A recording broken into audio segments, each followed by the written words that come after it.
It's a day of the week, and that means someone somewhere is speculating that the Mercedes Formula 1 team is about to pack up and leave the championship, signing off with almost every record under the sun secured. But if everything written or said about Mercedes' F1 future was correct, then the team would have been sold multiple times by now, have lots of different new owners, and Lewis Hamilton will be driving for Ferrari in 2021. It shows you can't believe everything you read or hear, and though we never know 100% of what's going on behind the scenes at any F1 team, so there may be a nugget of truth in that something is going on within the Mercedes operation, and something, either big or small, may change in the future, but we can be confident that rumours of an immediate exit seem misplaced. The Mercedes F1 team is set to return for the 2021 season, with Toto Wolff in a major leading role, and with some numbers to dig into to explain why Mercedes selling its works team would actually be nonsensical, which by F1 standards is really quite absurd. Before all of that, a big thank you to those who are subscribers and returning for another one of our videos, and if any of you are watching and you're not subscribers already, give a thought to changing that. No pressure, the button's right there, super easy to click, but no pressure. Right, so could Mercedes leave Formula 1?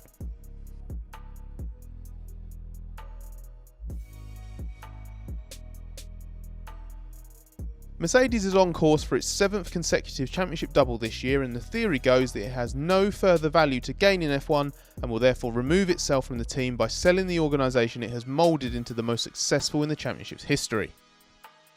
6 months ago, that buyer was supposedly Lawrence Stroll, and now the buyer is apparently Sir Jim Ratcliffe, billionaire owner of Mercedes' principal partner Ineos. Let us know in the comments below who will be the leading candidate to buy the Mercedes team in 6 months' time, or if you have the money and fancy throwing your hat into the ring. If you want to be linked to buying Mercedes, it's best to let ex-F1 team owner Eddie Jordan know, as he seems to be the supposed source of this latest rumour, claiming Ineos will buy the team for £700 million and rename it in a similar fashion to its takeover of the Team Sky cycling organisation. Supposedly, Mercedes would remain involved as an engine supplier, and it would also retain a stake in the team or sell it completely, depending on who has misunderstood what. But Mercedes team boss and shareholder Toto Wolff is adamant that any version of this rumour is incorrect.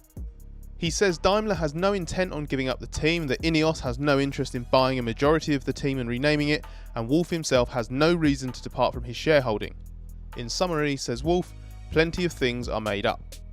Wolff and his Daimler boss Ola Källenius have frequently moved to deny speculation this year, and actually before 2020 even started, that the manufacturer's works team is going to disappear. And the latest sale rumour seems to be supported, note the air quotes that you can't really tell in audio form, by a suggestion Daimler is going to buy Aston Martin Lagonda. Thus we have the theory that the Mercedes customer team Racing Point, which is rebranding as Aston's Works entry next year anyway because it's owned by Aston Martin Lagonda boss Lawrence Stroll, would become Daimler's chief F1 interest. In summary, this theory would have you believe that Daimler is going to sell the best team in F1 to be represented by a smaller team with less success and exposure, and then lose to the team it sold. That's already far-fetched, but especially so when we factor in that Mercedes' F1 team provides excellent advertising value and soon won't cost Daimler anything anyway.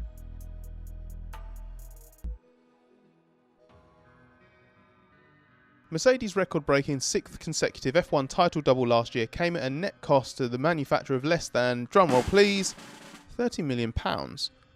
Sponsorship and prize money took care of the bulk of the team's £363 million spend, showing just how little Daimler has to put in as a net cost to have the most successful team in Formula 1. Mercedes-Benz AG provided just £44.4 million to the team in 2019, but £16 million was returned for the cost of engine supply, reflecting a net cost of £28.4 million. In return, another title double, another season of domination, and an F1 team that made an important contribution to a massive ongoing growth in value of the Mercedes-Benz brand.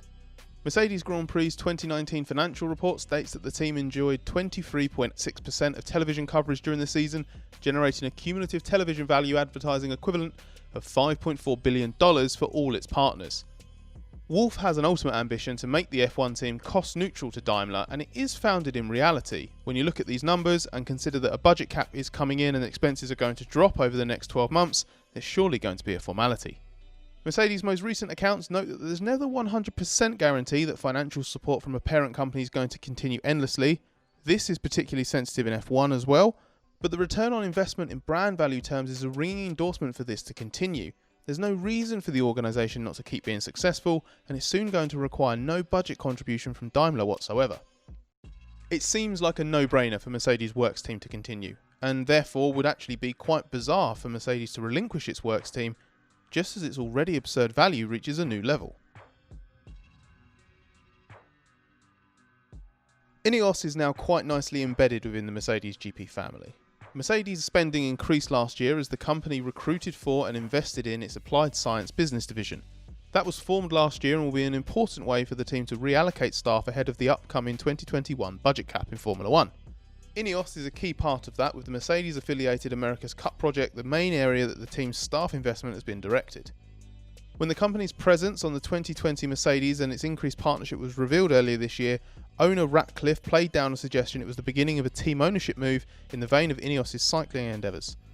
Ratcliffe, who also owns French top division football side Nice, told the BBC earlier this year he had enough on his plate and said of F1, "We've only just got the name on the car, I think that's enough for now."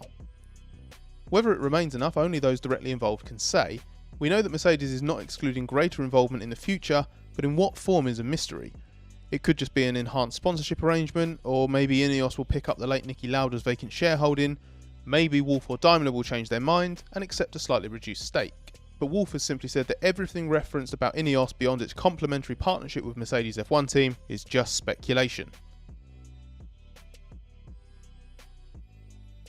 One connection in the wake of the Ineos rumour is whether star driver Lewis Hamilton, who pushes an eco-friendly agenda and is yet to commit to the team beyond 2020, would feel uncomfortable driving for a Formula 1 team outright owned by a company that produces petrochemicals and plastics.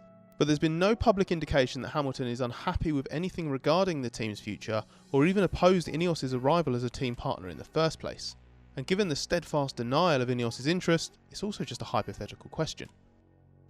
Hamilton and Wolff have made it clear that new deals for each of them is the plan. Negotiations have been postponed by the delayed start of the season thanks to the coronavirus pandemic and the intense schedule of 9 races in 11 weeks since the championship belatedly began.